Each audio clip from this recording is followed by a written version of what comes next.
सनातन धर्म में संतान सप्तमी व्रत का विशेष महत्व है। संतान सप्तमी का व्रत बहुत ही उत्तम फल देने वाला माना जाता है। संतान सप्तमी व्रत भाद्रपद मास के शुक्ल पक्ष की सप्तमी तिथि को रखते हैं। संतान सप्तमी व्रत संतान और उसकी मंगल कामना के लिए रखा जाता है। संतान प्राप्ति की कामना रखने वालों के लिए भी यह व्रत लाभकारी माना गया है। इस व्रत में भगवान शंकर व माता पार्वती की विधिवत पूजा की जाती है। इस व्रत को स्त्री व पुरुष दोनों ही रख सकते हैं। मान्यता है कि इस दिन कथा पढ़ने या सुनने से भक्तों की सभी मनोकामनाएं पूरी होती हैं। एक समय की बात है, महाराज युधिष्ठिर ने भगवान श्री कृष्ण से विनयपूर्वक कहा, प्रभु, हमें ऐसा कोई व्रत बताए जिसके प्रभाव से संतान संबंधी सभी दुख दूर हो जाएं और संतान सुख की प्राप्ति हो। भगवान श्री कृष्ण मुस्कुराए और बोले, राजन, ध्यान से सुनो, मैं तुम्हें एक पावन कथा सुनाता हूँ जिसे लोश ऋषि ने माता देवकी को सुनाई थी। एक बार लोश ऋषि मथुरा में वसुदेव देवकी के घर पधारे। उनका बड़े प्रेम से सत्कार किया गया। प्रसन्न होकर ऋषि ने देवकी से कहा, देवकी, मैं तुम्हें एक दिव्य कथा सुनाऊंगा जिससे तुम्हारे दुख दूर होंगे। देव हाथ जोड़कर बोली, गुरुदेव, कृपा कर मुझे बताए जिससे संतान सुख की प्राप्ति हो और मेरा ये दुख समाप्त हो। लोश ऋषि ने कहा, देवकी, अयोध्या के राजा नहुष की रानी चंद्रमुखी अत्यंत सुंदरी तो थी, लेकिन संतानहीन होने के कारण सदा दुखी रहती थी। इसी नगर में एक ब्राह्मण और उसकी पत्नी भद्रमुखी भी रहते थे। रानी और भद्रमुखी में गहरी प्रीति थी।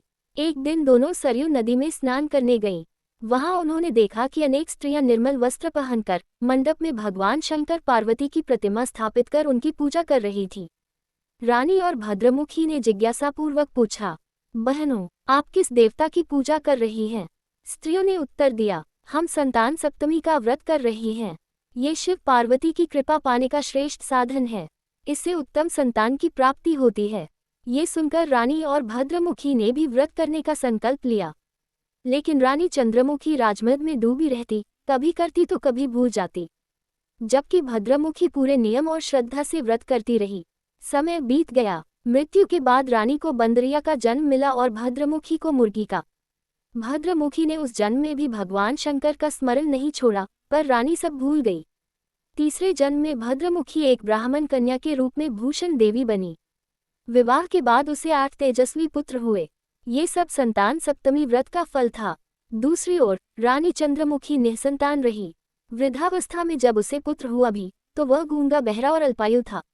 9 वर्ष की आयु में ही उसका निधन हो गया। रानी का दुख असीम था। एक दिन रानी ने देखा कि भूषण देवी अपने 8 सुंदर पुत्रों संग आई है। ईर्ष्या से भरी रानी ने पापवश उन बच्चों को विष मिले लड्डू खिला दिए। लेकिन आश्चर्य, शिवजी की कृपा से कोई भी बालक नहीं मरा। रानी हैरान होकर बोली, बहन, ये कौन सा व्रत या पुण्य है जिसके कारण तेरे पुत्र सुरक्षित हैं? मुझे भी इसका रहस्य बता दो।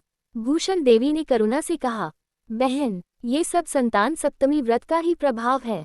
पहले जन्म में तुम रानी चंद्रमुखी थी और मैं भद्रमुखी। हमने साथ में इस व्रत का संकल्प लिया था, लेकिन तुमने उपेक्षा की और मैं निरंतर करती रही। इसी कारण मुझे ये सुख मिला और तुम्हें दुख सहना पड़ा।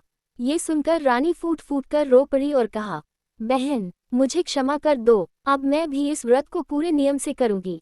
लोश ऋषि बोले, देवकी, उस दिन से रानी ने संतान सप्तमी व्रत को श्रद्धा और विधि विधान से किया। उसके फलस्वरूप उसे संतान सुख मिला और अंततः शिवलोक की प्राप्ति हुई। भगवान श्री कृष्ण ने युधिष्ठिर से कहा, महाराज, माता देवकी ने भी इस व्रत को किया और उसी के प्रभाव से हम अवतरित हुए। यह व्रत संतान सुख देने वाला, पापों का नाश करने वाला और मोक्षदायक है। इसे स्त्री और पुरुष दोनों ही कर सकते हैं। जो भी श्रद्धापूर्वक संतान सप्तमी व्रत करता है, भगवान शंकर पार्वती की पूजा करता है और कथा सुनता है, उसकी सभी मनोकामनाएं पूर्ण होती हैं और उसे उत्तम संतान का सुख प्राप्त होता है। बोलो शंकर भगवान की जय, पार्वती माता की जय। वीडियो पसंद आया हो तो चैनल को लाइक करें, शेयर करें और सब्सक्राइब करें। धन्यवाद।